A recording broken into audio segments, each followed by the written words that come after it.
Hey, it's clinch day.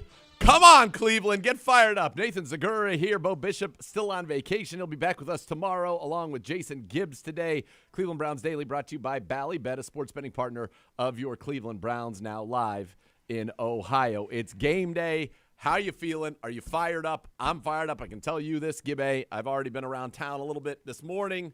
Everybody's in Browns gear. Everybody's excited. This has a chance to be a very, very special night. But you got to play the game, and you got to win the game. But right now, it has a chance to be a very special night. Pace yourselves, kids. Pace yourselves. Mix in a water. I know the Muni lot's already going. I've done one of these Thursday nights in the Muni lot all day before. You got to pace yourself. Maybe grab a little bit of a nap. Maybe pound a little Red Bull later on to get you through to the final stretches. But you got to be there. You got to be there in the fourth quarter. You got to be of sound mind in the fourth quarter. Pace yourself today.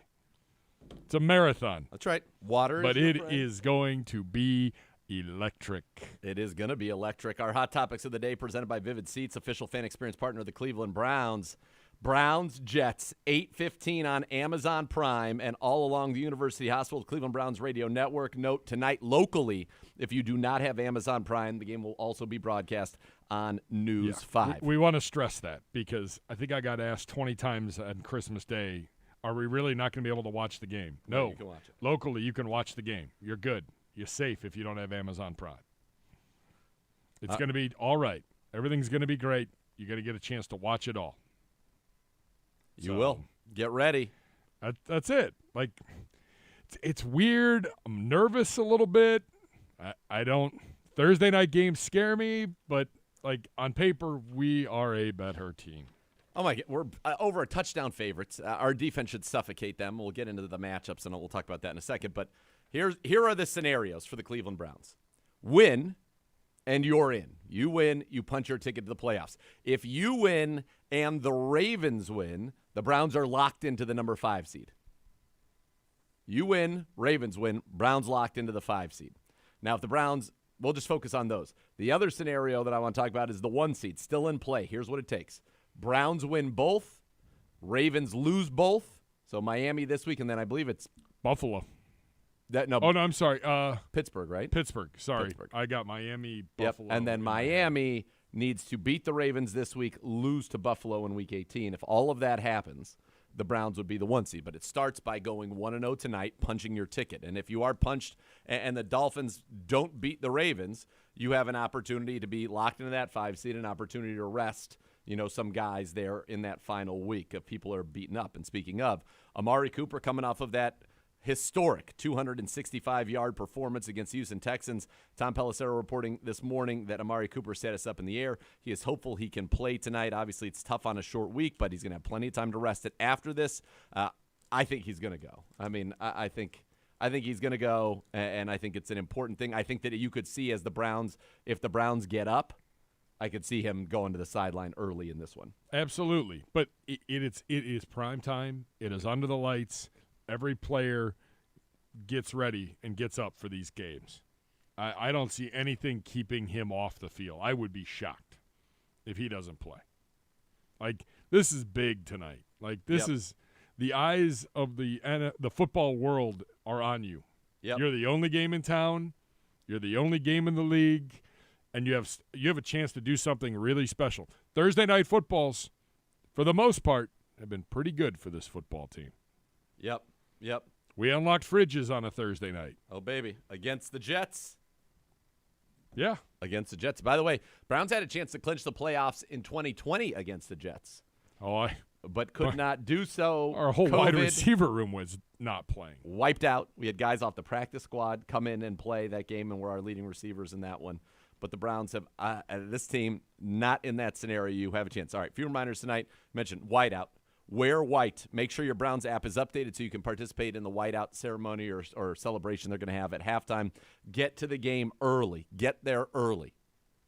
Trust me, you're going to want to be there early. You're going to want to make sure you're in your seat for the introductions and for the dog pound captain. And then I need you to be loud. I need you to rattle Trevor Siemian. Trevor Siemian is not stopping us from going to the playoffs. He better not. That has not happened. No, he cannot. He must not. Let's go. This defense didn't allow a point. They didn't allow the Texans inside their own 40-yard line. The number one defense. That's the type of performance I want tonight from this defense. I think you've got a great opportunity to limit an offense that did not complete a pass. Let me say this again. The Jets, in their victory over the Washington Commanders, did not complete a pass that went 10 yards in the air. They were 9 for 9 or 8 for 8 on screens for about 80 yards. We've got to be careful for the screen game. But right now, we can stop this team. Trevor Siemian, just a little spoiler alert.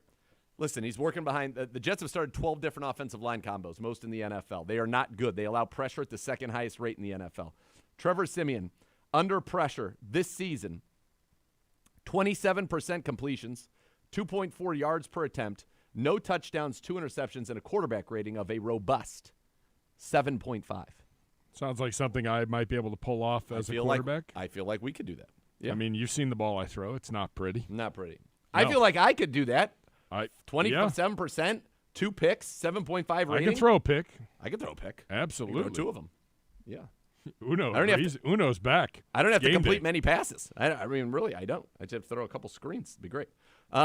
So that's the scenario. Those are the scenarios. Those are the stakes. Obviously, it is a big one. It is a battle of 2 very, very good defenses. And the Browns, obviously, with Joe Flacco, have been the number 1 passing offense in the National Football League since Week 13. Everybody had that. Everybody saw that coming a mile away. Guy's averaging 351 yards in his last 3 games. Although I will tell you, this might be a little bit tougher. The Jets are giving up 60% completions to quarterbacks, 185 yards passing per game. They have not allowed a 300-yard passer this season. So if Joe Flacco throws for 300, not only will he be the first 300-yard passer against the Jets this season, he'll be the first Cleveland quarterback with 300-plus yards passing in 4 straight games.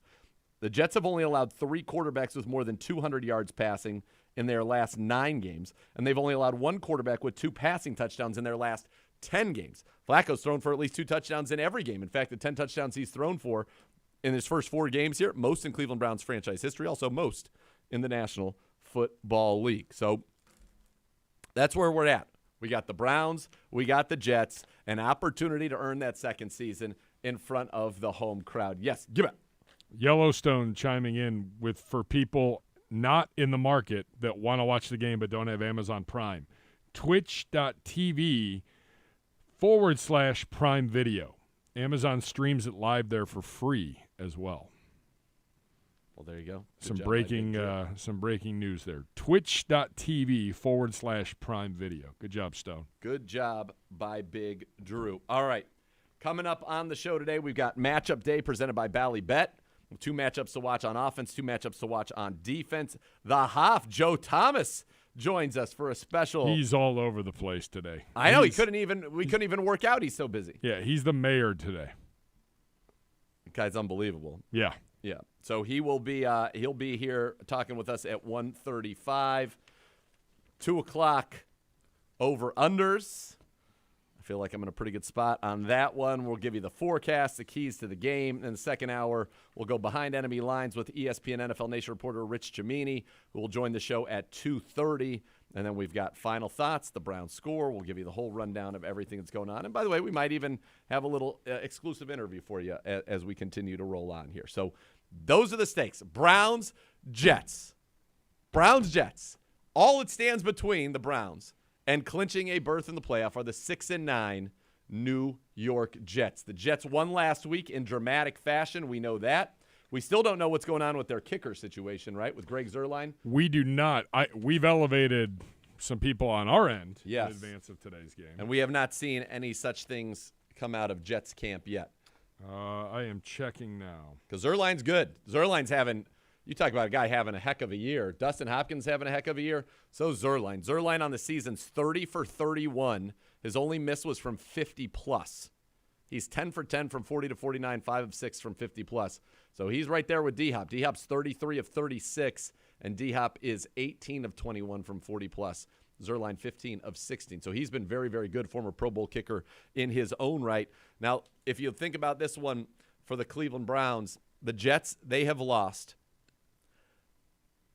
6 of their last 8, but they've won 2 of their last 3. They beat the Houston Texans 30-6, and I believe was that the game that knocked C.J. Stroud out? I think so. Yeah. Oh yeah, it was in New York. Yeah. Yep. They smoked the Texans. They lost to the Dolphins 30-0 the very next week, and then they beat the Commanders. They have not won on the road in a long time since they beat the Giants back in Week 8, but that's not even a road game. That's at home. Correct. They have not run truly on the road since they beat Denver in Week 5. Other than that, all L's on the road. So the Browns, I feel pretty darn good about the opportunity to get this one done, but you've got to go out, you've got to execute, you've got to take care of the football. You cannot let what happened on special teams a week ago happen. Remember, this is a Jets team that blocked a punt a week ago against the Washington Commanders. They blocked the punt. So we've got to be about it. And we've got new punters, new kickers. Our new punter, Matt Hack, out of Arizona State in his 7th season, hit 429 punts for his career, 44.5 yard average, 39.6 net. How does that compare to Corey Bojorquez? Well, a little bit off. Corey Bojorquez, 49.5 average for his career, though, 47.1 net, 41. So he's a few yards shy of what Bojorquez can do. He's very good at getting inside the 20, 160 punts inside the 20, but he has had a punt blocked 3 times in his career, won each of the last 2 seasons. And so this Jets team, which just blocked a punt a week ago, that's something that the Browns are going to have to be very cognizant of. And, of course, they're wearing punter and kicker-friendly numbers. Hack wearing number 39, Patterson wearing number 36. Wasn't 39 Money Mitch? Money Mitch. Oh, my. Oh, my. We need some good luck there. Yeah, we need the Money Come on, Mitch. Money. Yeah, listen. And Riley Patterson's a professional kicker. He's kicked in the league the last 3 years. He's been a very good kicker. You know, this year, 10 for 10 from 30 to 39, 2 for 2 from 40 to 49, 1 of 2 from 50 plus. He's 15 of 17. He did have a miss from 20 to 29, which you don't see very often. And 35 of 37 on PATs. He does not have a big leg on kickoffs, only 2 touchbacks all season. He really wasn't the kicker there, but touchbacks on 33% D-hop, 50 touchbacks on 77 kicks. So we're going to have to be on that return game. That's going to be something that's going to be very, very important for the Cleveland Browns in this game. But I go back, they had a blocked punt on Washington's second possession. The Jets came out interception on the first possession, blocked punt on the second possession, and really kind of were off to the races. Now, they were up at one point in the game 27-7. Correct. Let them come all the way back and, in fact, take the lead 28-7. Thanks to Jacoby Brissett. And then they got the Zerline 54-yarder to walk it off. But I'll tell you, I think Riley Patterson's a pro. There's going to be some pressure because we've seen greatness. Dustin Hopkins has been great. I hope for him very much so that his first extra point and his first field goal just go right through the uprights, and then everybody can exhale a little bit, because I know our fans get a little chippy when kicks are missed. And unfortunately we've had to deal with a lot of that in the past. So hopefully not tonight. Hopefully tonight we are good. Just to get go. out to the lead, step on the throat, and finish this. Yes, and finish it. Let's go. The Muni lot is officially open. It opened at 12 o'clock. The east end of the lot is open. The west end, which is closest to the stadium, where usually that's the heart of Tailgateville, does not open till 5 o'clock because of people working downtown today. So, but the Uges are parked on the east side, and the Muni lot is officially open. So go and get ready. We're 7 hours away from kickoff right now. Let's go. Water, every other. Stay with it. Everybody knows. Everybody knows. Stay hydrated. Hydration's key. I'm gonna be hydrating over here, even though I'm gonna be completely stone cold sober, ready to get back in the booth with Jim Donovan. Jim Donovan is back this week. Let's go. And I keep hearing about Dog Pound Captain, but everybody's talking about how we just need to be there for it, and no one will tell me who. So it's that secret, Gibbe. It's top secret. Just saying. I said yesterday, you want to be in your seats by 8 o'clock. Yes. It's going to be a magical night. There are a ton of surprises planned. There are a ton of things planned. Get in and get to your seats early. I even busted out the white polo. Dressed in white. Let's go. And the white polo does not suit me well. Why not? Well, inevitably, man, someone's going to need something. Maybe Jets radio needs something. I don't know. And I'm going to be like under a table running wires and just coming out and ruining the white polo altogether. But the white polo will be on tonight. That's right. As Previtt said, Dog Pound Captain, that's classified. Yeah. It's on a need-to-know basis. Yeah. Clearly, I do not need to know, which is fine. Gibbe. I believe won Brad Mellon, Equipment Manager of the Year. Yeah. His daughter will sing the national anthem again tonight. And by the way, great pipes. Yeah, Incredible. we will carry that live tonight. Yeah, good. On the Yeah, of course we will. Of course we will. We'll carry all the pageantry tonight. Oh, baby. Dude, we're 7 hours. Just 7 get me there. Let's hours. go. You know what's 7 going to hours. happen? What? You're gonna. I know what you're going to be like. What? By 5:30, you're going to be like, "Oh my God, there's still 3 hours." Yeah, because I'm There's going to be still there. You're going to be Yes. bouncing off. I'm going to be yeah. like, "Go down to the field. Go Yes. take a walk. Go do something." Yes. We're not even close. Well, look, we're close. We're getting closer. Every minute, we're a minute closer to the kick. The Browns and the Jets tonight. Cleveland Browns Stadium. It's the whiteout. Get there early. Be ready. Let's go. Let's go. This is what everybody wants. This is what this town's on fire. Give the people what they want. What they want is a shutout and an easy, dominant victory that in the fourth quarter turns into a party. That's what the people want. Is that too much to ask? No. No 2020, pressure. you guys could not be there. 10,000 of you were there. Jim Donovan said the only thing missing is all of you. Tonight, you will not be missing. You will be in attendance. And as long as you pace yourself, you'll actually get into the stadium and be okay.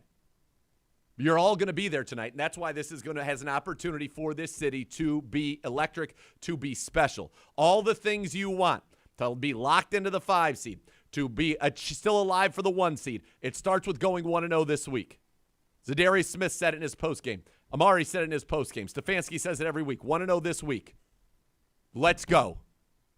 Let's go. All right, when we come back, matchup day. Gibbe, me, Cleveland Browns Daily, brought to you by Ballybet.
Let Tide Cleaners take care of your laundry and dry cleaning needs this holiday season. Enjoy $10 off of $40 or more all month long with the code BROWNS10. Exclusions do apply. Visit locally owned and operated Tide Cleaners in the greater Cleveland area and make the most of your holidays. All right, it's Matchup Day presented by Bally Bet, a sports betting partner of your Cleveland Browns, now live in Ohio.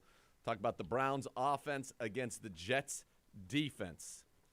It is a very good Jets defense, by the way, which we have talked about already quite a bit. They are the number 2 in passing defense. Number 4 in total yards are the Jets. In fact, they've been one of the most elite defenses in the National Football League.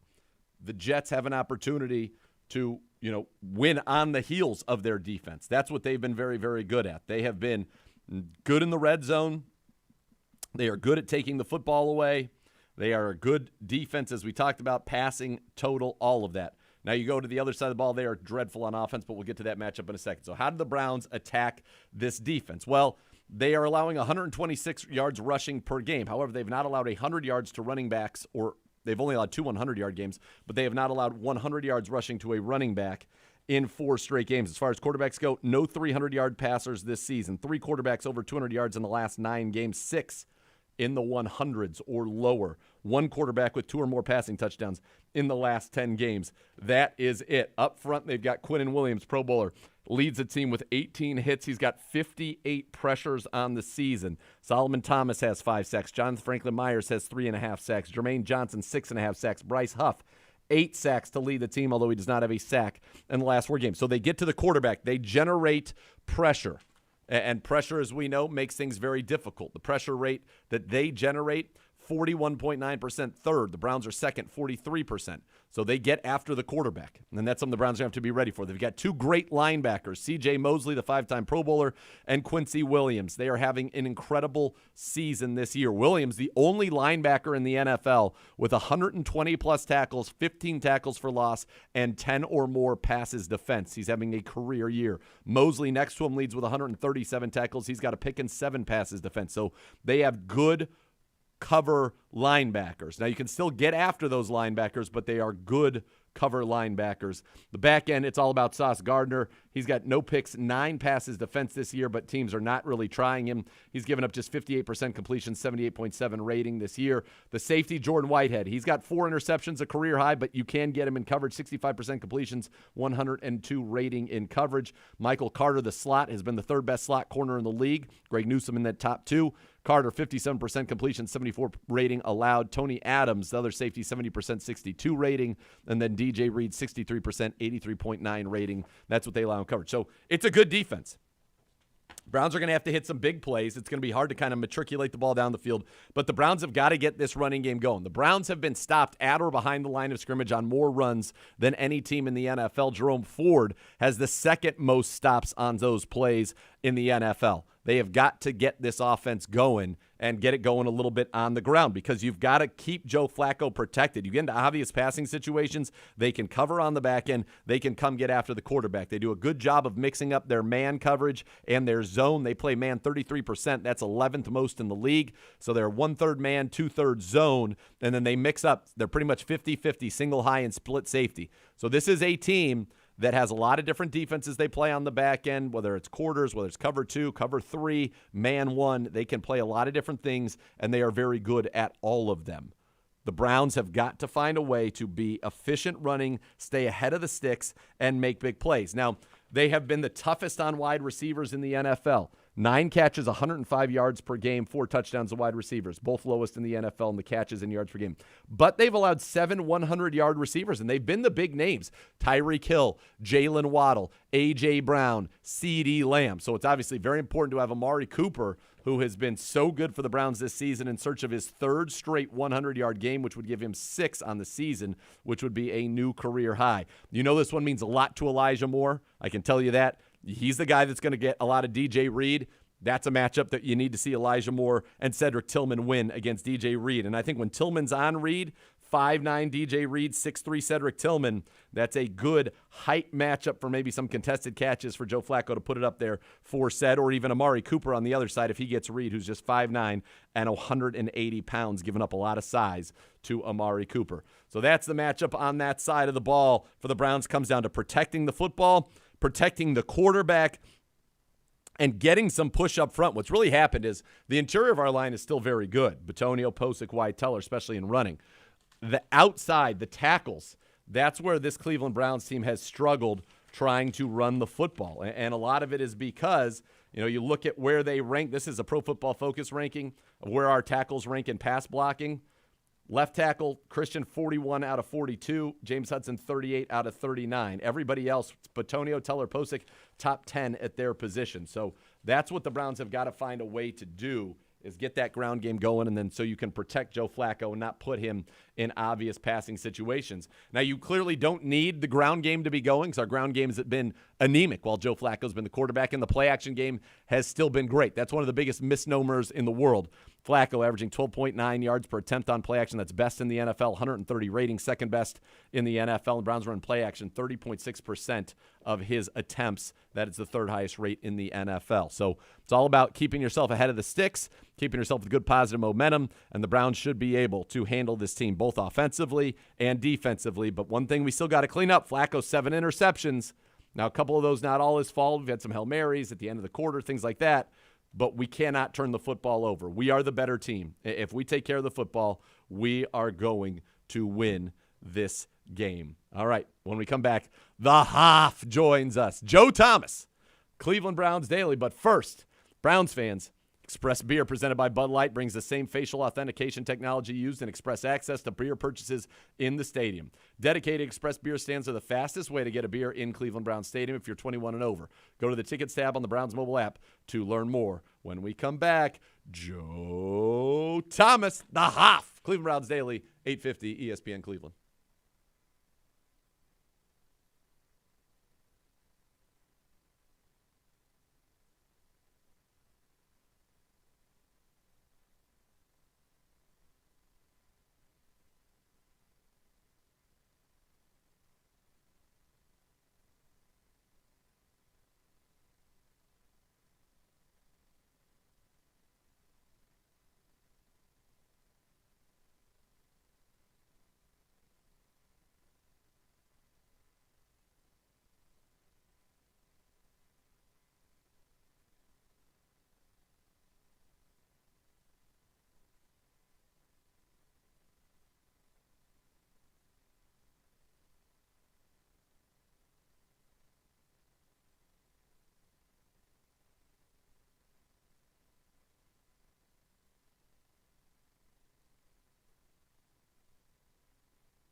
Medical mistake causes you injury. Call the medical malpractice attorneys at 1-800-ELK, Ohio. Elk and Elk, proud partner of the Cleveland Browns. Time now for the Hof. Joe Thomas, who joins the show via the Twisted Tea hotline, brought to you by Twisted Tea Hard Iced Tea, an official sponsor of the Cleveland Browns. Keep it twisted, Cleveland. Hof, how are you? I'm doing fantastic. Z, how are you, my friend? I'm good. It sounds like you're on a rotary phone, Hof, like the old school ones when they come back and go. I don't know if maybe somebody in the background is chopping wood. I don't know what's going on. But Hof, since you've come into town, you're running wild, running wide open. Give the people a little peek behind the scenes. What's it like a day in the life of the Hof? Because I know how serious it must have been, these obligations that are pulling you in every direction, because we could not share the gift of lift together today. And so I know that that's serious. Oh man, that was really serious. Yeah, you know, if me and Z can't get together and pump some iron and act like a couple meatheads, It's a problem. And things have been wide open. There's no doubt. We did a really cool content segment last night at the stadium. Took us after midnight, but the theatrics, I think, were going to be fantastic. If you were anywhere near Cleveland last night, the fog was rolling into the stadium. It almost looked like it was pouring over the upper deck down onto the field. And I was thinking back to when I played in 2007 in the Snow Bowl, where the people in the upper deck probably couldn't even see the field. It was so foggy last night. That's what it felt like. So it'll be interesting to see what the weather's like tonight. I don't think it's going to rain, which seems to be in the favor of the Browns, since we've got a much better passing attack than the Jets do. But I think the atmosphere really sets up for just a magnificent showdown. It's going to be unbelievable. And for the Browns, an opportunity to punch their ticket into the playoffs with a win we know they're in. With a Browns win and a Ravens win, the Browns are locked into the 5 seed. With a Browns win and a Ravens loss, those dreams for the number 1 seed are still alive. They would just need both Baltimore and Miami to lose in Week 18. Baltimore to the Steelers, that might be a little bit tougher. And the Browns, obviously, to beat the Bengals in Week 18. And then there's a chance the Browns could have the number 1 seed. But it all starts with winning this week. And when you think about the Browns and the Jets, Hoff, it's a very good – we'll talk about their offense in a second, but this is a very good Jets defense. They can get to the quarterback. They can cover. They have 2 linebackers playing at a very, very high level in C.J. Mosley and Quincy Williams. What do you see from this Jets team that's going to be similar stylistically, right? They're going to play a little more man than Houston did, but DeMeco Ryans comes right from that Robert Saleh tree. This is going to be that 4-man front, not a lot of blitz, 4 rushers, 7 in coverage, various zones, single high, middle of the field open, and then some man with the great Sauce Gardner. Yeah, it's going to be really interesting, and having the benefit of playing against a similar defense last week, I think the Browns have a reasonable idea of what they're going to see as far as schematically. But as you know, both of us are getting ready to do the radio tonight. You're looking through the film and you're looking through all the different notes that you get, and you realize that the Browns and the Jets are probably one of the 2 top defenses in the NFL when you consider how bad the Jets offense has been and how often they've put their defense in really, really tough situations. But the defense continues to rise to the top. They've got 3 excellent cover corners, just like the Browns do. So they can really match up well in the secondary. They like to play a lot of zone. They've got an incredible front 7. Their linebackers are some of the best cover linebackers in the NFL. So it's going to be tough sledding for the Browns. I think the one change that you're going to see from the Jets, that typically they don't like to blitz a lot, like you mentioned. But since the Browns like to run so much play action, and I think for the Jets, they realize that if they want to win this game, they got to do it with defense and special teams. They got to create turnovers.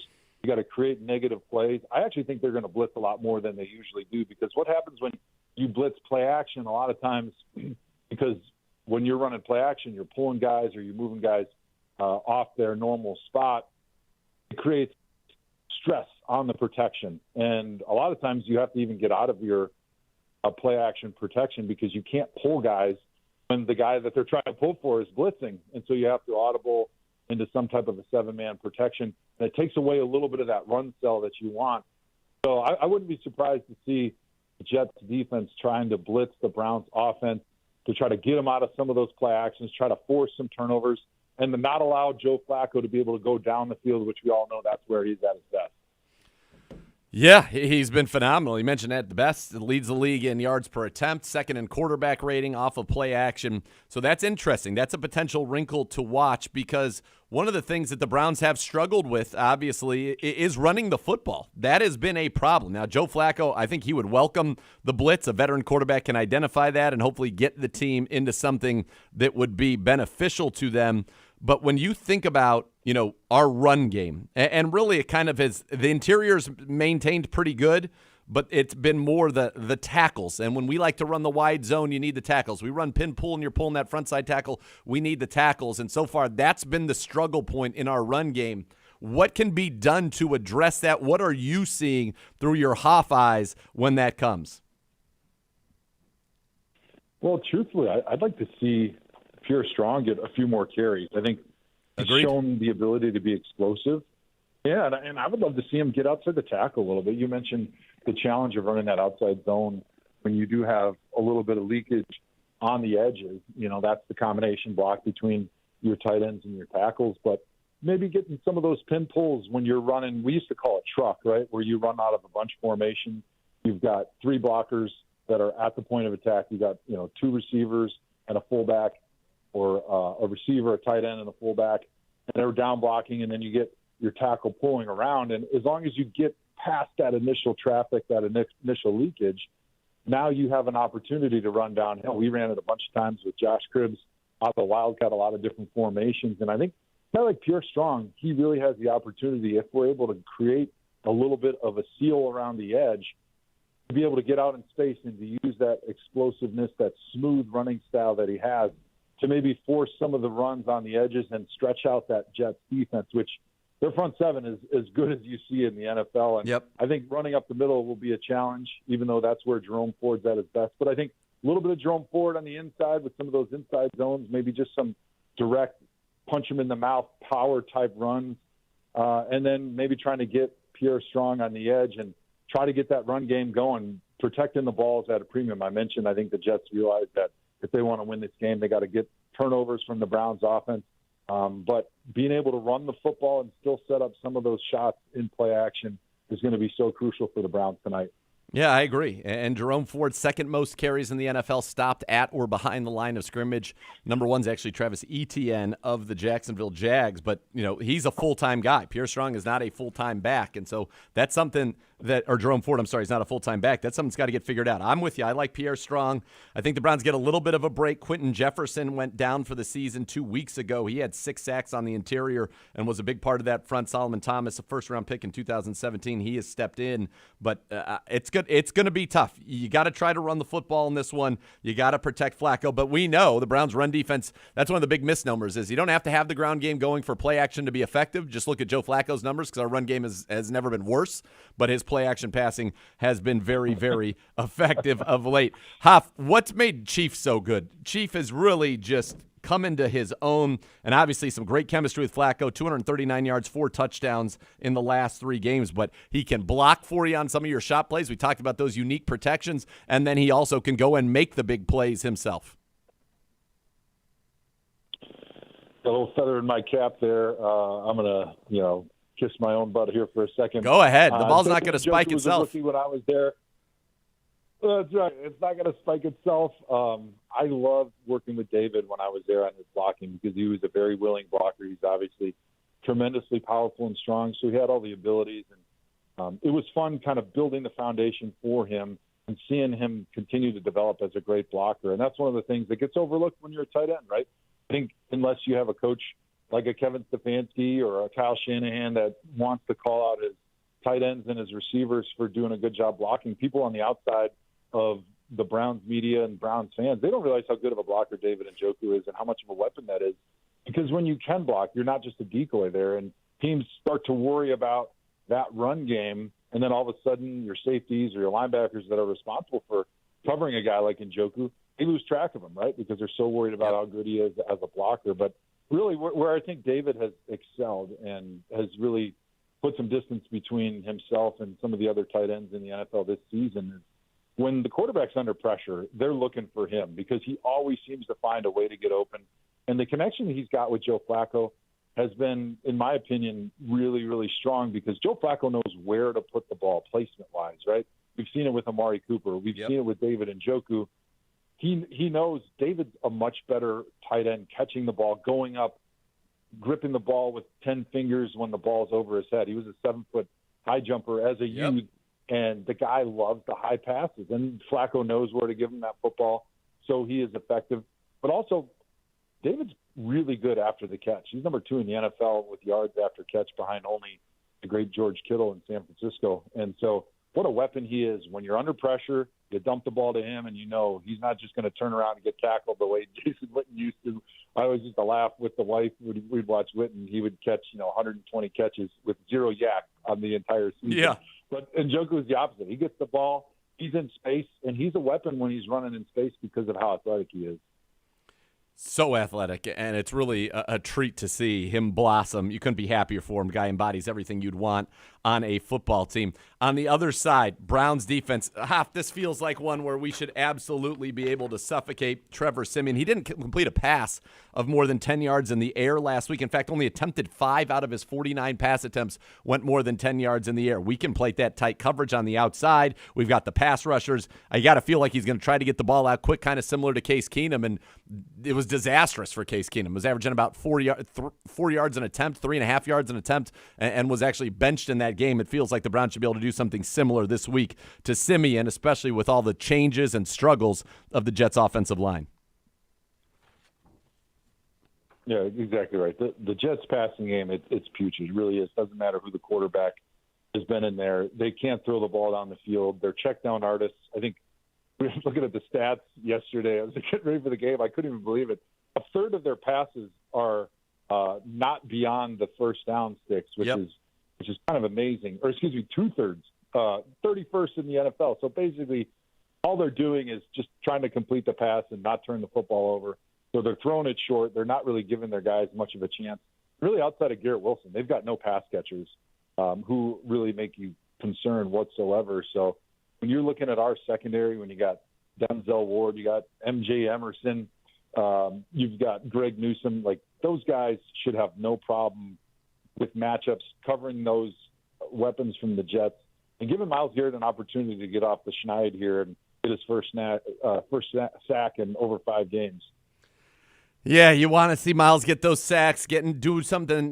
We need 3 of them here in the last 2 games, and I'd say let's get that hat trick tonight. Hopefully you don't even need to be out there on the field, Myles Garrett, in Week 18, so that you can tie Reggie White and do something that only 2 players have done once they made sacks a stack. That's has 16 or more sacks in 3 consecutive seasons. And 5 weeks ago when he was at 13, he said it was impossible. He would not do it. Well, we're going to need a big showing tonight. We got a big showing from Zadarius Smith. What did you see that he put on tape?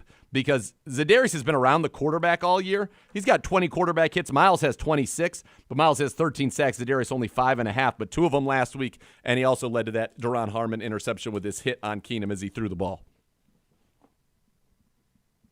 Yeah, I think Zadarius has just been unfortunately misfortunate because Myles Garrett's just been beaten to the quarterback. But he's been around the quarterback all year.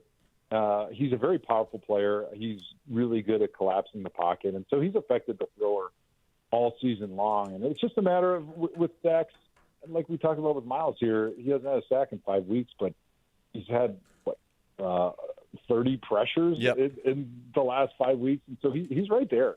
And sacks, there's a healthy element to luck with the sack. They come in bunches a lot of times with quarterbacks that want to hang on to the football or they like to drift one way or the other when they're in the pocket. And so it was just fun seeing Z finally get that sack, get that stat. A couple times, should have had 3 last week except for a holding penalty. And for him, I think he can just kind of build on that momentum, build on that confidence from last week, from finally being able to get home. And with the coverage that we've got, hopefully that Trevor Siemian's not just dumping it off behind the line of scrimmage and realizing that he's trying to throw the football down the field, trying to win the game, and give Z and Myles an opportunity to rack up some of those sacks.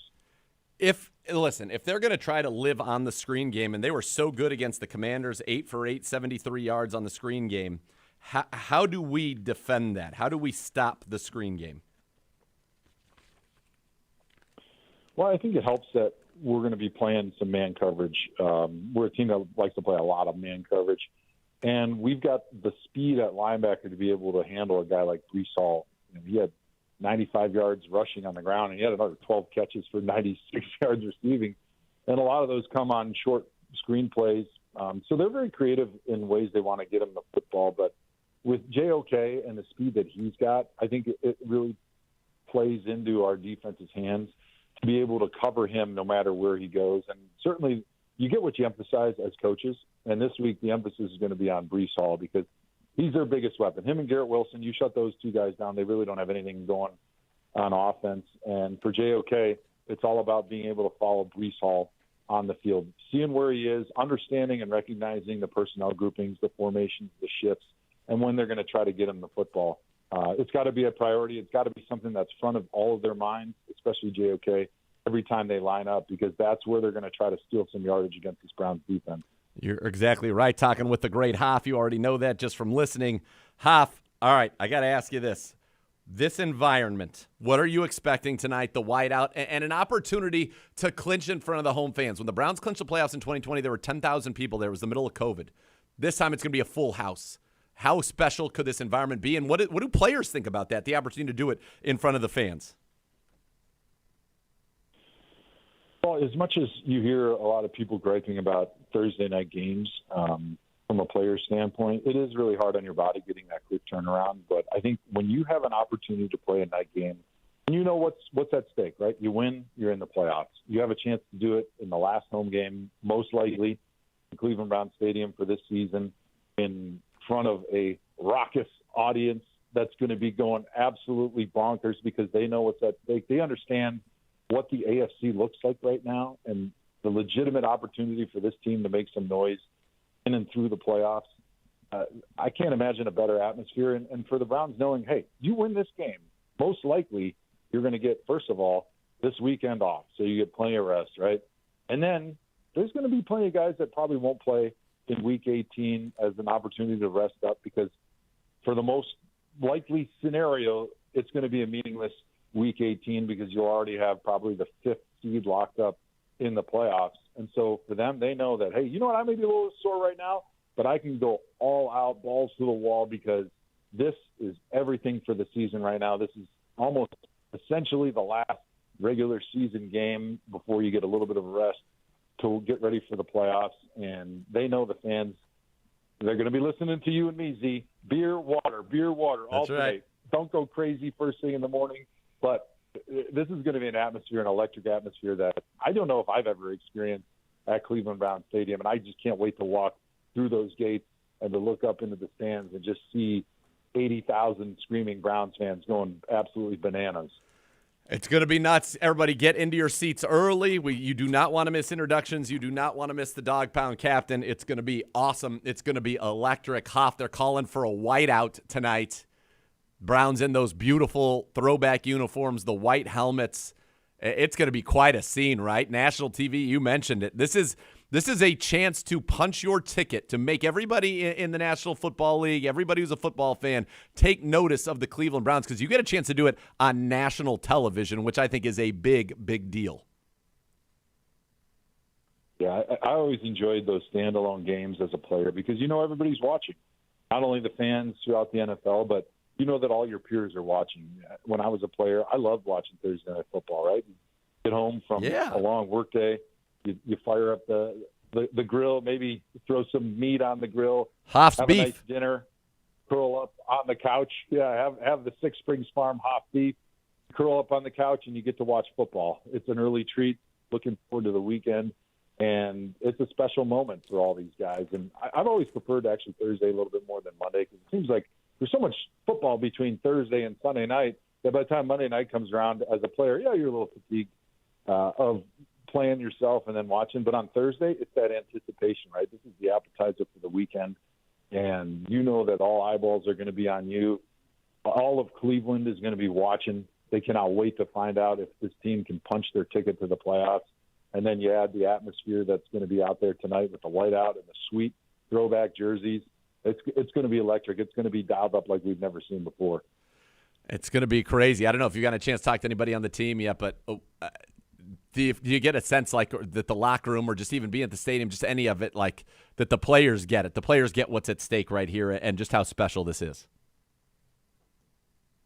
There's no doubt, talking to the players just a little bit this week, everyone's trying to act like, hey, just want to know. It's just another game, but they know what's at stake. They know the atmosphere that they're going to play in and the confidence that they've been building here in the last several weeks, understanding what could happen in the playoffs, being, that's the team of destiny. I think they just can't wait to go out there and play again with each other. It's a team that really enjoys being out there.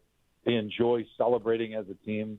Yeah. And for us fans, that's a true pleasure to be able to watch that and seeing those guys making big plays, celebrating together, seeing old man Joe Flacco on the sideline with that big smile on his face after throwing long touchdown passes to Amari Cooper.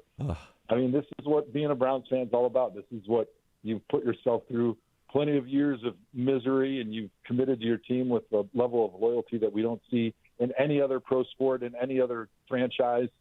And tonight's going to be your payoff.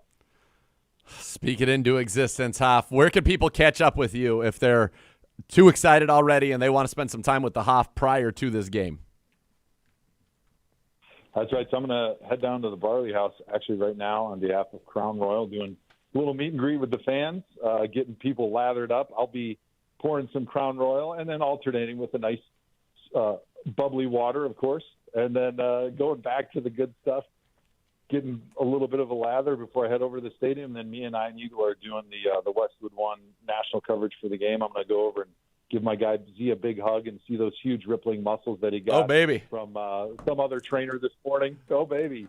Not named me, but hey, duty called.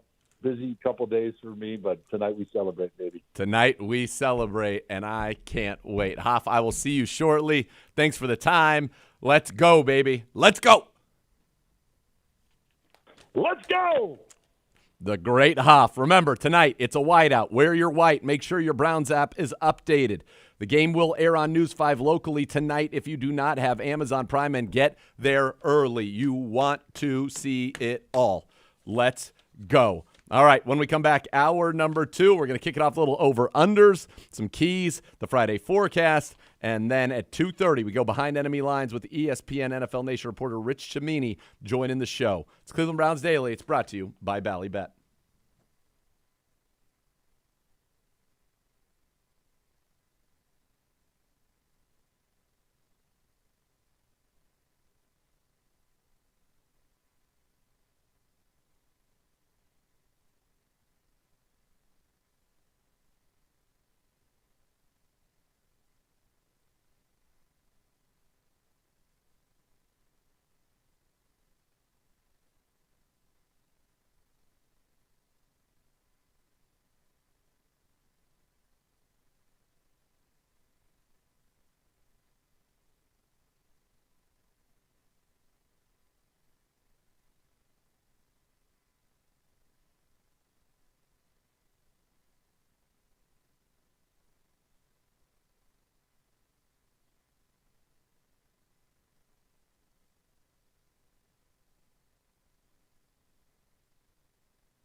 Welcome back to Cleveland Browns Daily, hour number 2.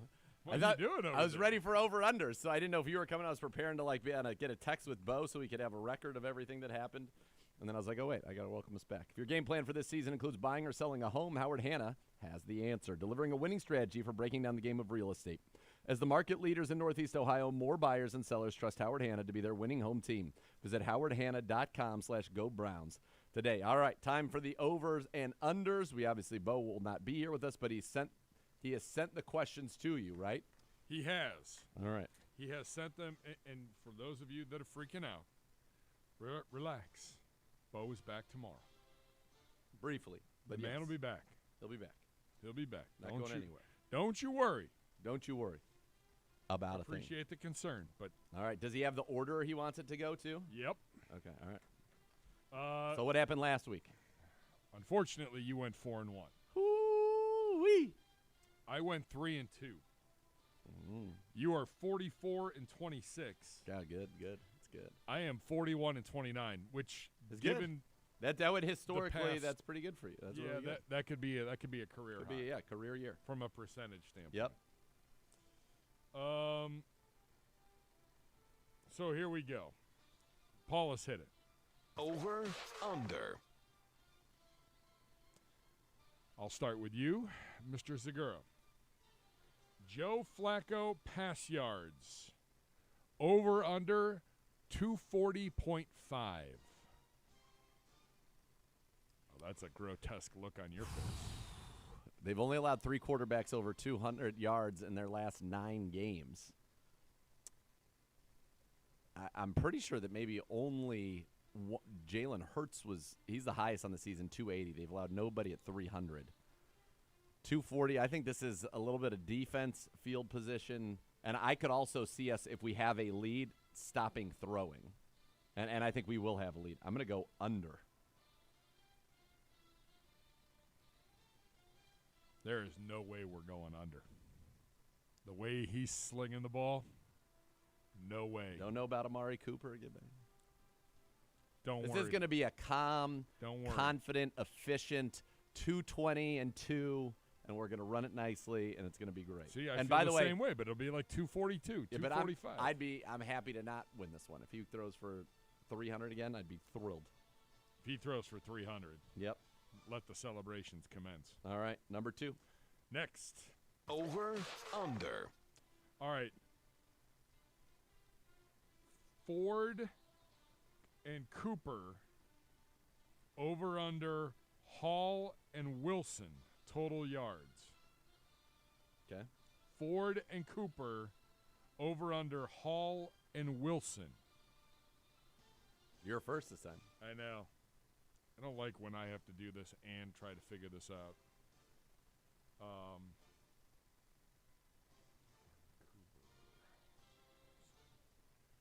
Us, over. Well, you could be back into it because I'm going under. Breece Hall catches. He's got 500 yards receiving. He had 191 total yards last week himself. This is total yards. Total yards, right. Jerome Ford has not had many total yards in quite some time. He's due. Amari 200 plus your worry. I'm just thinking of we're way ahead. They're going to throw a bunch of checkdowns to Breece Hall. They're going to throw it to Garrett Wilson. Amari's going to be on the sidelines because it's comfortable. Let him rest his heel there. Comfortable. I'm going under. Next. Over, under. Jets offense, over under 263.5 total yards. Total yards? Total yards. Under. Yeah, we agree on that. Under.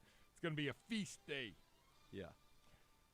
Get rid of Simeon. Just take him down. Yes. Let's go. Plant the foot in the sand. Plant the foot. Stomp the foot on the ground. On every level. On every level. Get it done. Take Breece Hall out of this game, and you probably own the game. Yep. That's where all we're right. at. We both Sacks and turnovers. Takeaways. I don't know who got this last week. It was over. We both did. Did we both get? I think so. I got it. It was over. What was the one you missed? Was it know. one that I got? No. No. You missed something that I got. Sacks and turnovers, the number that the great Bishop has given us, 5.5. You get to go first. I knew he was going to get 5.5. It's Uno's got like whooping cough over here. It's outrageous. Why are you in? Get him out of here. He's fine. Rub some dirt on it. Yeah, he's Spray fine. some I'm worried windows. about you. Huh? I'm more worried about you. Hey, yeah, fine. I'm safe. Come on, I've been coughing for like 5 weeks. I finally am over it. I feel like I am. I finally am. Jesus. What are you? I can't believe you're doing this to yourself. 5.5. Hey, Uno says he's fine. They get the ball out quick. I have to go over. I have to go over. You're going we over? We have to win this game. I'm Everything's over too. I'm over too. Everything's over. Let's go. Well, the only one you did under on was the Jets yard. So everything you've gone, you're all in. Yours is a total just Browns script. It is. All right, and the Next. final is the total. Over, under. The total points. Low balls. 34.5. Well, seeing as that the Jets are going to score, I don't know if you can say that. Seeing the Jets are going to score 0, and the Browns have scored 24, 27, under. I'm going over. All right, so a best case scenario for you is that we are tied going into the final week. Worst case scenario for you is that you are down 6 with only 5 to go. That would be awful. So but you've gone I on gotta a go this in is here. a very you've taken a bold tact, and I like it. Uno missing from 2 feet away. Not I surprised. might send you home, dude. He's not well. I am calling Schrodek over here to carve a door out of this glass. No, I'm you're going going to be fine. straight Stop out it. this way. I'm not going in there. Yeah, 34.5. Low number.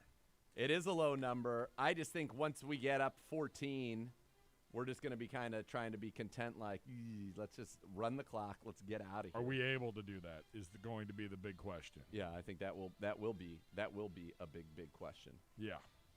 All right. Why don't we take a break? When we come back, we got keys to clinching, the Friday forecast presented by Carrier. A few reminders for tonight, and maybe why don't we do a little Duran will take us to Rich. I'll see if I can turn that What do you think around about that? pretty quickly. What do you think about that? All right, well, I'm going to give you some time right here because we're going to break, but I'm going to tell you this now. Be part of one of the most passionate fan bases in the NFL. Join Next Gen STM, presented by Ticketmaster, the official wait list of the Cleveland Browns. Being a Next Gen STM is the best chance to become a season ticket member in future seasons. Visit clevelandbrowns.com/NextGenSTM to reserve your spot today. Keys to victory coming up next.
You were up. Welcome back to Cleveland Browns Daily. Game day, clinch day. Let's go, Cleveland. The whiteout. Get ready. Time now for our keys to the game to beating the Jets. Key number 1, take care of the football. The Browns have had a game without a turnover but once this season. That game, they won 27-0 against the Arizona Cardinals, and I could see this game being very similar in outcome to that game. That's what I think you're looking for the Cleveland Browns. The Browns at home have given up more than 20 points just once this season. They've held their opponents to 3 week 1, 3 week 3. Throw out the Ravens game. I throw that one out. That doesn't count. Against the Niners, 17 points in week number 6. Against the Arizona Cardinals, 0. Against the Steelers, 10. Against the Jags, 27. Bears, 17. This is a defense that I think will be electric, so just take care of the football in this one. Don't turn it over. And on special teams, key number 2, we can't have what happened last week. You can't have a kick return for a touchdown, and they've got a dangerous return man who has already taken one to the house. Y'all remember back in week 1 when Xavier Gibson went 65 yards to the house for a walk-off punt return touchdown. We cannot allow that in this game, and we cannot allow a blocked punt. They blocked one last week. Our new punter, new situation, can't allow a blocked punt, can't allow a blocked kick. We have got to be at least neutral on special teams. If we take care of the football, we're neutral on special teams, we will win this game. The third thing that I'm looking for offensively is we have got to establish some kind of a running game to kind of shorten this game, squeeze the football, and give a break to our tackles in pass protection and give Joe Flacco a little bit of a break. I know that he wants to have a big game. Elijah Moore wants to have a big game, but we've got to run the ball a little bit, whether that's Ford, whether that's Pierre Strong, whether that's Kareem. We've got to get the ground game going a little bit, and then when they have the football, stop Breece Hall, put Trevor Siemian in obvious passing situations, turn up the pressure, and the Browns will absolutely win and dominate this game. All right, the Friday forecast presented by Carrier. Carrier, turn to the experts. Temps in the 40 degrees and cloudy. You can't ask for much better in late December. Honestly, I think you're right about that, Gibbe. It looks like the rain should hold off, and we will be just fine down there. Could be a very cool-looking environment. Get a little bit of that fog going again. Was very nice. Again, tonight, it's a whiteout. Wear your white. Make sure your Browns app is updated so you can participate in the whiteout show at halftime. Number 2, if you don't have Amazon Prime, do not fret. News 5, WEWS will be airing the game tonight locally in the greater Cleveland area. And finally, get to the game early. We have an unbelievable dog pound captain. We're going to have great introductions. We need this place rocking from the first second. Let the Jets know they have come to the wrong place. They have come to a stadium that has no interest in seeing their success, and in fact, a stadium that is there to see their demise. Let's show the NFL what kind of fan base we are. Yes. Because I don't think the NFL's totally sure exactly what they have yet in the Cleveland Browns. Gibbe, can I make a special request? Before I came up into You want the me to booth, take off my shirt in the middle of the stands tonight? Absolutely. Sure. Before I came up into the booth with Jim Donovan and replaced the retired legend Doug Deacon, I used to do a pregame kind of like hype up for the crowd. And I remember the Monday night against the Ravens, I had him whipped into a frenzy. Thursday night against Denver, me and the Hof did it. We had him whipped into a frenzy. I want to like come out of retirement on that for a one night only. Well, how the heck are you going to do that? I don't think I can, but I want to. I'm expressing my desire to do it. Yeah, I don't. I think it'd be fun. I don't know how that works.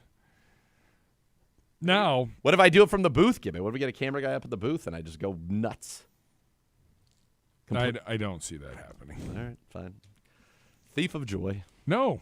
Like, now, are you going to do – all right, hold on. Hold on. All right. Hold on. Yeah, it's good. Good. This is good. This is good. Okay, yep. Next. It's typically about 17 minutes my before pregame kick. rundown Okay. that I put together. Yep. Uh-huh. I've got Joe Thomas on the field from 6:45 to 6:54. Oh, elite plugging there. Good. I then have you with the injury report Yep. and a game preview at 6:57. Yeah. You could just sneak into the Joe Thomas hit on the scoreboard that's happening on the field right next to you. What's he doing on the scoreboard? I don't have an answer for you. Is he getting the people fired up? Probably. It's early, though. It's early. It's so It's early. very early. There won't be people there. We need the I full think house. that people better start being there. Get there early. Hoff. Give on the big yourself board. time to get through the You don't security. want to, no hassle, no stress, no muss, no Yeah. fuss. Yeah, that's what you're looking for. Okay, all right. I'm just saying there could be an opportunity for you to like sneak in and relive the glory days. Absolutely. I mean, you did that with the Hoff before Denver. Yeah, Denver. He said, let's smash those ponies. Incredible. It was electric. It was something. All right. One guy who knows, speaking of something special going on in this locker room, who would know better than the 3-time Super Bowl champion, Duron Harmon? And he has joined this team. I know he told me this. He told the team this. There's something special going on here in Cleveland, and certainly we all hope to be witness to it tonight. Take a listen to our exclusive one-on-one with new Browns safety, Duron Harmon. Very happy now to be joined by the newer members of the Browns, and we've been saying that throughout this season. A lot of guys have joined this football team. Gibbs, are we just going straight to break then? Time Super Bowl champion with the New England Patriots. Just take me through kind of the process when all of a sudden you got a phone call, and then here you were now playing for the Cleveland Browns. Yeah, it was crazy.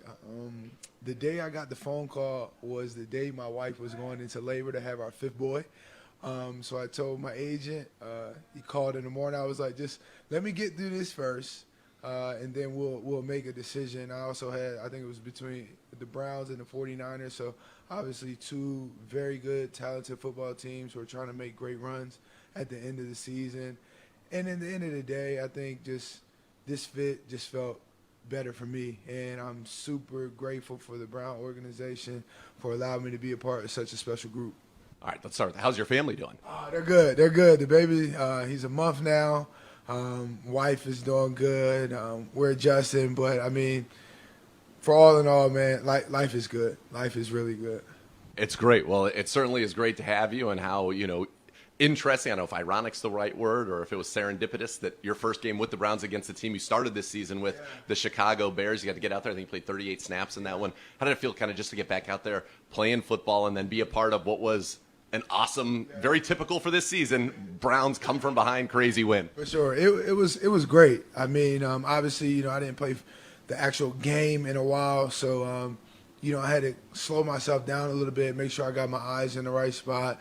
But, I mean, just the crowd, the atmosphere, the playoff feel that, was out there, man. I haven't been in this type of atmosphere playing in December games that matter since I left New England. So just, being a part of that is all I could ever ask for. I've been praying for this opportunity. I didn't know what it was going to look like, but I'm grateful that, I'm here. I keep saying it, but I truly am grateful that I'm here, and I get to ride out with these boys each and every week.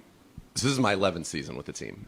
There's something special going on in this locker room. Just the way the guys care for each other, the way they support each other, the resiliency, all of it. For you kind of just coming in, what was kind of your first impression of the locker room, and how's it been, in the month that you've been here? What you just said, I mean, you could tell it was special. Been in a few different locker rooms this year, and as soon as I got here, everybody coming up to me like, hey, have you here if you need anything? And I'm not just talking about I'm talking about Miles, Ward, G. New. I already knew Martin before, but, just guys, Taki coming up to me and was like, hey, man, like, I did my research on you. Like, your nickname's the closer. And I'm just like, yeah. And then Tony, so it's been super welcoming, and what I've realized, being in the league for 11 years and being on championship teams is, what really wins you those big games and, the Super Bowl is the camaraderie of the team, because at the end of the day, you got to trust the guy that's next to you, and the camaraderie here is second to none. It's amazing. It's a special place, and you can tell that's the only way that, you can win this many games and have all the season-ending injuries to, your best players. So it's a testament to what obviously AB and Stefanski are doing and the type of guys that they're bringing in, because they're doing it the right way. Well, a lot of people would say the Niners are doing it the right way, and you said it was down to the Niners and Browns. So when you said, why did this feel like the better fit for you? Well, I just had some familiarity with some of the people that were here. Obviously, I knew Bubba, worked with him in New England. Bob Quinn is working in the management office, so I knew him. So, them kind of telling me that, I had the opportunity to carve out a role and play. That was very exciting. And then, I'm not going to lie, and then just the front. That defensive front, man, it's the best defensive front that I've ever played with. I never seen anything like that. I never seen where the quarterback truly only has 2 seconds to make a decision. If you don't make a decision, somebody's going to be right there. So just, the opportunity to play with this front and this defense. I mean, the best secondary in the league. I mean, you could pick who's going to be Pro Bowler, Ward, Genu, Martin, MJ, like those guys. I mean, they're just playing at an exceptionally high level. And obviously Juan and Grant were playing at a high level too until the injuries. But, man, it just seemed like a match made in heaven. Well, it certainly was, because in your second game, you got an interception right there. Take me through that play and how good did it feel to go out there and make another play? I'm pretty sure it's 24th career interception for you. Awesome. Nah, it was awesome. Just reading the quarterback. That's all it comes down to. Like I said, we understand that quarterbacks don't have much time. They can try to give you those little look-offs, but at the end of the day, you're going to have to tell me where you're going eventually. And just reading the quarterback, and then Darius got a great job of hitting his elbow. The ball was up there, it felt like, for 15 seconds. I just wanted to make sure I just reeled it in.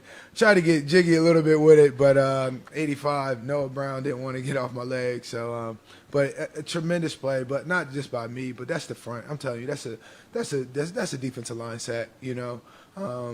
Appreciative of those boys, and I know they're going to keep getting after each and every week. Yeah, that was a great Zadarius Smith on that one. We had a monster game for you. So you mentioned this is the first time, and it's so fun for you playing kind of this meaningful December football. And how ironic is it that you used to be in New England? Some of those meaningful games would have been against Joe Flacco and the Baltimore Ravens, I'm sure. And now here's Joe Flacco leading this team, playing out of his mind. How fun is that for you? It's amazing. I mean, it lets you know that the old guys can still ball. They try to tell us otherwise, but I mean, obviously his story is amazing. He stayed obviously ready, waited for the phone call. Obviously the right situation popped up for him, and he's just made the best of this situation. I mean, each week, everybody in this locker room has the utmost respect and the utmost confidence in Joe, and we know he's going to go out there and play at a high level. So happy for him, really happy for him. This whole season is wild, and it's amazing how long it is and how much has changed. And it's really cool to see guys like, Kareem and Joe and you just kind of come in here when it didn't look at the start of the season and you'd be a Cleveland Brown, and then come in and make plays. And everybody's smiling. Everybody I talk to is smiling. You guys are having fun. And I know winning does that, and you know that very well. 3-time Super Bowl champion. You mentioned that kind of. So I have one question for you, though. Bill Belichick's leadership style, Kevin Stefanski's leadership style. Any similarities? Yeah, I would say the biggest similarity is just, the expectation and the accountability, and I think that's what you have to have on championship teams. Everybody has to know, 30. Trying to achieve our job at the highest level, whatever your job is, whether you're the quarterback, defensive tackle, safety, and anywhere in between. You have a job to do, and it's your job to do it at a high level. Stefanski has a little bit more swag to him, obviously, but both of them are great coaches in their own, and I'm very privileged to be able to work alongside and work with both of those guys. You're up. All right, that's Brown safety Duron Harmon, nicknamed the closer. He had a big pick last week since he joined the Browns, and the Browns safety room getting healthier. Good chance Juan Thornhill is back for the Browns tonight. Ronnie Hickman playing great, D'Anthony Bell playing great, Duron Harmon playing great. So all of a sudden, Brown, that room that lost Rodney McLeod and then Grant Delpit, who was playing so well for the Browns, that room strengthening up, and obviously there's still some hope you can get Grant Delpit back when it comes time for the playoffs. When we come back, we're going to go behind enemy lines. Rich Cimini joins the show. That's coming up next, talking Browns and Jets. It's game day.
Browns regular season home finale against the Jets. Be sure to have the most up-to-date version of the Browns app downloaded so you are able to participate in the halftime whiteout light show presented by Dude Wipes. This just came across my Twitter.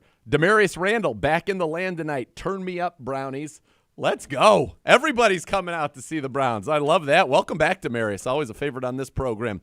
Time now to go behind enemy lines. ESPN NFL Nation reporter Rich Cimini joining the show via the Twisted Tea hotline, brought to you by Twisted Tea Hard Iced Tea, an official sponsor of the Cleveland Browns. Keep it twisted, Cleveland. Rich, the Jets 6-9. They've been eliminated. Trevor Siemian playing quarterback for him.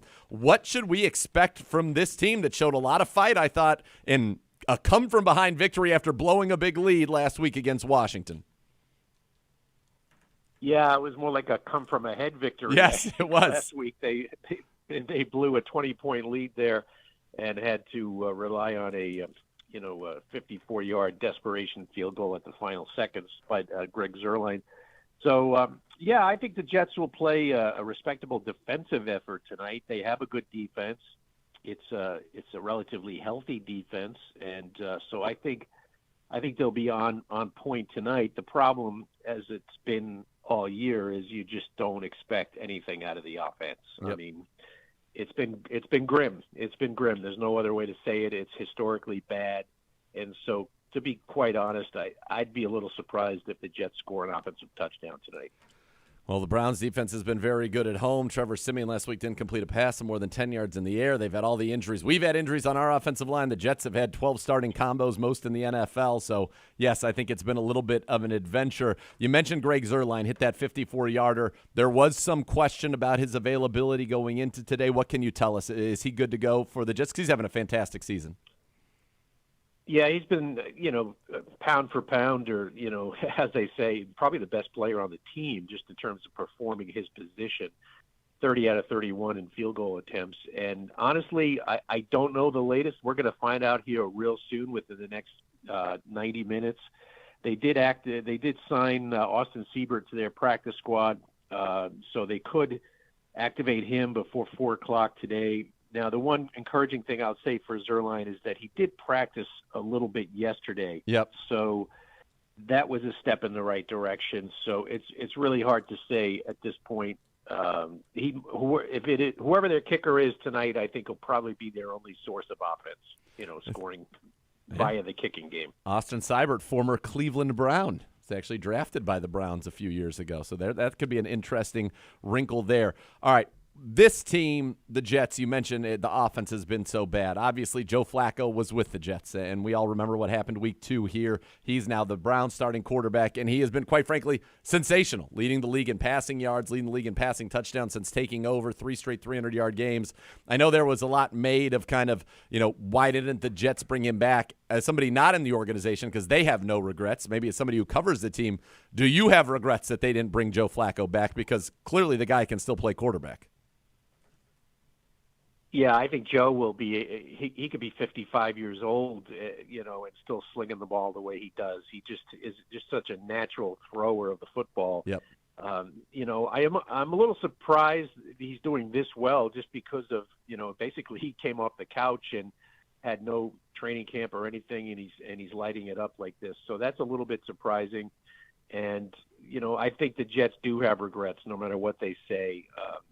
I think there was something going on there behind the scenes. I mean, when Aaron Rodgers got hurt in week 1, yeah, I know for a fact that, Flacco his agent had reached out to the Jets, and the Jets basically said, sorry, we're not interested.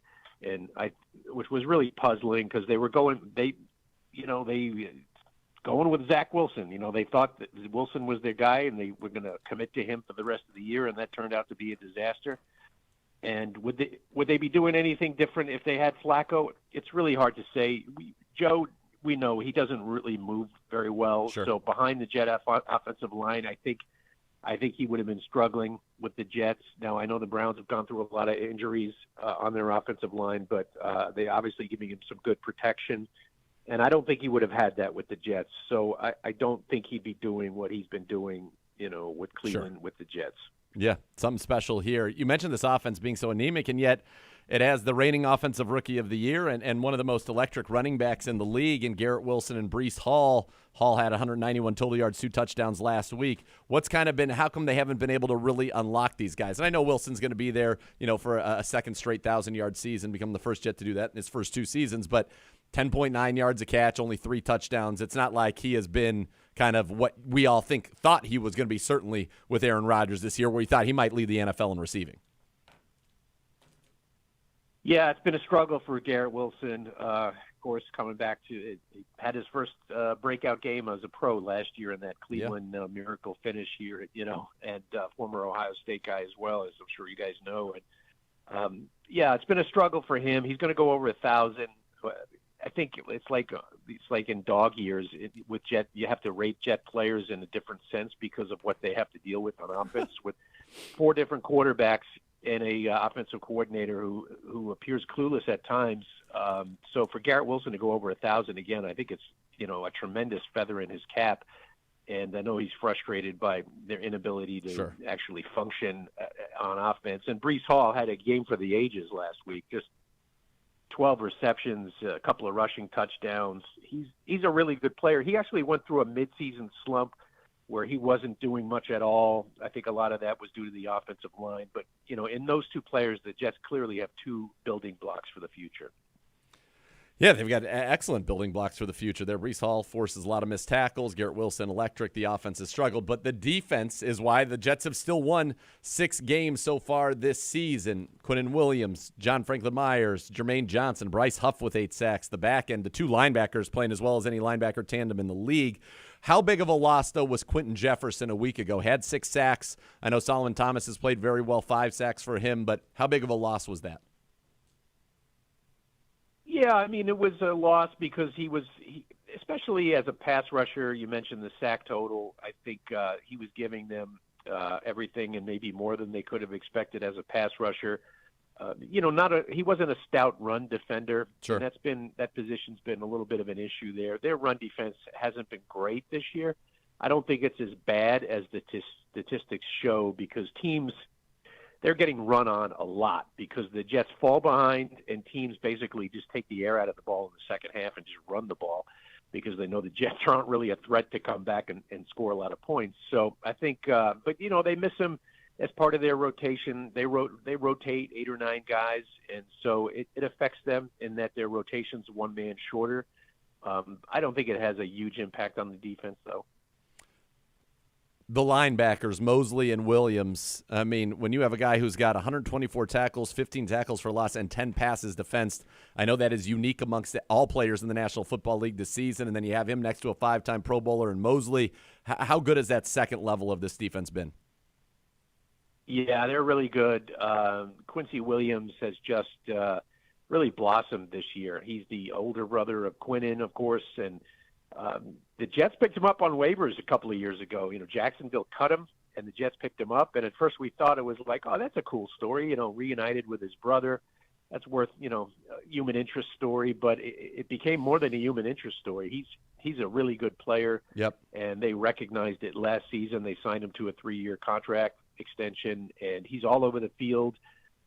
He may be their best defensive player this year. I mean, a couple other guys would compete for that, but Quincy's just been outstanding. He's probably, you guys will see it tonight, his sideline-to-sideline speed is exceptional. He's one of the faster linebackers in the league.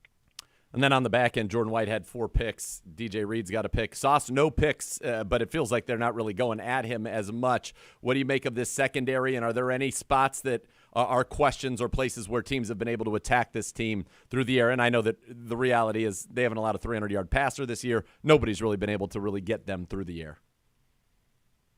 Well, I'm glad you brought that up because I think they've gone 32 straight games without allowing a 300-yard passer. I'm going to quote you on that on the broadcast, Rich, so I hope that's right. 32 straight games. I'm yeah, writing that down right now. I'll have to – it was 31. It's either 32 or 33. Double check on that in the team's press notes. But I know it's still going on, and it's the longest streak in the league.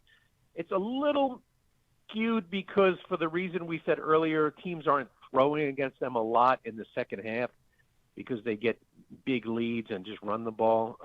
However, Flacco's been averaging over 300 a game, the last few weeks. So it'll be an interesting combo. Their corners are very good. I mean, Gardner and Reed, Yes. I would put them up there with any of the cornerback tandems in the league. Their nickelback doesn't get any publicity, but Michael Carter II is an outstanding nickelback. The safeties are a little bit vulnerable. I mean, if they face a good tight end, it creates some problems at times. But overall, a really solid secondary. Yeah, it's a solid secondary, solid defense.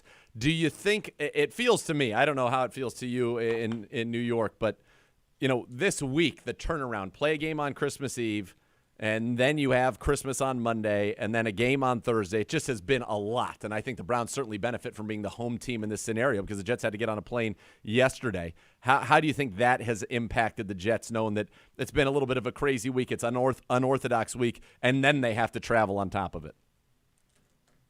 Yes, it's a good note that you brought that up because, not only did they played on Sunday. They obviously pulled out a game at the end, but it was a long game. Yeah. Now, I know it didn't reflect it in the stats, like the number of plays, but that game went, I think it was 3 hours and 45 minutes. Yeah. So it was just a long game just because of some injuries and so forth, and it just went long. And then, like you said, the holiday, the turnaround, the travel, and the fact that they're eliminated.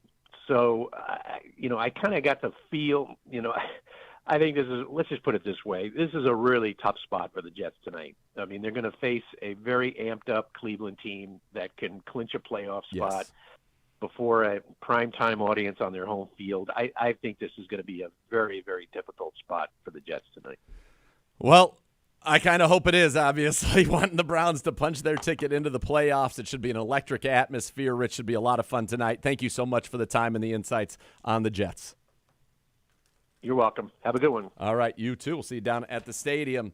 All right, when we come back, we are going to wrap this thing up. So much more to come, and you'll get a score, the first score of the week, and then we'll give you the rundown for everything you need to expect. Remember, get there early. Pace yourselves right now. Get in early. Wear white if you got it. White out. It's going to be awesome. Let's show this country, let's show the world what Cleveland Browns football is all about with a chance to punch our ticket to the playoffs. You're listening to Cleveland Browns Daily on 850 ESPN Cleveland.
Folks, the hour draws near. How far are we now, Gibby? My God. We're not close enough. What do you mean? We've just knocked 2 hours off. I know. We have like 5.5 hours still. Well, we were at 7. Progress, winning. I feel like we're just crawling here. No. What do you mean? Time flies when you're having fun, Gibby. It's been great. All right, we got the first score, and normally on a Thursday, we would do the opposite. Yes. It's a Thursday. This, because it's the Browns, I'm giving it to you straight. I'm not going to be like Jets by a billion, really meaning the Browns. The Browns are going to win this game. They are going to win this game comfortably. 24-0. Jeez, the whole fourth quarter will just be off the hook. I'm going to have to rein you in. Rein me in? Don't rein me in. No, I got it. No, you'll lose your – see, Uno knows. You will be losing your proverbial mind. Gibby, I am a consummate professional and call it right down the middle. Hey, it's okay to get sucked in. Just make sure you pull back a little bit. Folks, this is what's wrong with the world today, okay? Right now, we already have preemptive joy wrangling going on by Gibby. Don't get too excited if the Browns clinch the playoffs today. We're going to have to make sure you just stay kind of mute. Gibby, you're preemptively trying to squash my joy. I'm not trying to. Well, you Number are. one. You can have all the joy in the world. You've done it. But remember, we're on a broadcast. I'm well aware. And if it's 24-0, I don't even know what the hell the fourth quarter will even look like. I better get all the live reads in before the start of the fourth because no one's going to pay attention to anything. Jim is going to be hopping around, going bonkers. By the way, you have a hop, too. A hop? I never leave the ground. I have a lot of this. I have this. You have a little hop, too. I have this. I went back and looked at a couple. You have a couple little hops, too. I shake Jim's shoulder sometimes, yeah. But that's it. I hope that happens. I hope that happens. I just want this city to this city deserves this. But not too much fun, city. Okay, let's not have too much fun. I'll drink till the sun comes up if you want to drink with me afterward. I have to work on Friday. So do I. I know, but you are. That means we sleep for about 4 or 5 hours when the sun comes up. Listen, I hope to be. I hope to be out in the mix tonight, feeling the energy, feeling the vibes, and just celebrating this football team. Just be number one. Here's my rule for people. Be loud on defense. Here's my rule for people. Okay. Here's what you're trying to rein in: joy and greatness and glory. I'm not trying to rein in joy and greatness. Don't drink and drive. Yes, correct. Don't go to jail. Which means don't go on the field. They'll practice the streaker practice fun later on. And today. enjoy this. Enjoy this. Be loud. Be a part of it. Be the 12th man. Be that X factor. We're 7-1 at home. We have not lost at home since the Ravens game, and that was played under unbelievably difficult auspices. Correct. The Browns, every game they came into knowing who was playing quarterback on Saturday and that person played quarterback on Sunday, the Browns have not lost at home. So let's just keep that going. Maybe this should be your moment here instead of the scoreboard. You want to fire people up? Maybe this is it right here. You stifled me. I haven't stifled you yet. I'm under your yoke. Not yet. Yes. I did remind you last night you're under the yoke. Yes. I was under your yoke last night. I'd already connected and talked with Meredith. No, you hadn't. Well. No, you hadn't. I had simultaneously. Face no lie. When they I both texted it, said we haven't heard from him. When I texted it, it was true. I didn't text you back to say until it was actually true, and it was true. Uno, I'm sorry that you have to deal with that every week. It'll make you better on the other side. Uno, do you have any? Uno's not allowed anywhere near this side worried? of the table. Just Uno has to stay on that Ask him side. what's he's doing with his head. Uno, shake your head yes or no. Are you ever worried? He says no. Exactly. Lies. No. You. Oh, he's usually good when I'm there. All right. Oh, Uno. Uno good. Then I'll take that. I'll accept that, and I'll deal with it when I have to work with him. Yes. Good. All right. Here's what we got. Okay. Browns by a billion. 24-0. That's my score prediction. Shutout. Hey, you heard the guy who covers the Jets said I don't think they score a touchdown. I love that. All right. Here's the lineup for you. Because remember, 8:15's kickoff. 4:30. Not 4:15, Gibby. 4:30? 4:30. 4:30. Cleveland Browns game day with Ken Carman and Gerard Cherry. 6:30. The Cleveland Browns kickoff show with Andy Baskin and Tyvis Powell. 8:15 kickoff. Browns, Jets from Cleveland Browns Stadium with the voice. Jim Donovan back in the booth, baby. Gerard Cherry down on the sidelines. And yours truly along for the ride. Special guest tonight. By the way, we'll start our 2 minutes. festivities from the booth at 8 o'clock. 8 o'clock. Be there. Tune in. You got to pause the TV. Pause that TV. Sync it up with the radio. And then let's have a party together. Special guests tonight on the network pregame show includes Zadarius Smith and Andrew Whitworth from Amazon, The Hof, and much, much more. The stage is set, Cleveland. The eyes of the world will be upon you for the whiteout. Thursday night football, the Browns, an opportunity to clinch a playoff berth with a full house. When's the last time that happened? 1 minute. 2003? We beat the Falcons? 2003. 2002? Machine It Gun might have Kelly been Holcomb, 02. is that what you're talking about? Huh? Machine Gun Kelly Holcomb? Yeah. Yeah. Dennis Northcutt. Run, William, run. Dennis Northcutt. And that was the following week. I know. That was the following week. And I love Dennis Northcutt. Went to Arizona, 86, had that orange jersey. All right, whiteout. Get ready. Get fired up. Pace yourself. Be loud. Be a factor. Be in your seats early. Get ready for the intros. Get ready for the guitar smash because it is going to be electric. Okay? No jokes. Not joking. Going to be electric. Gibbe. Uno. Let's go.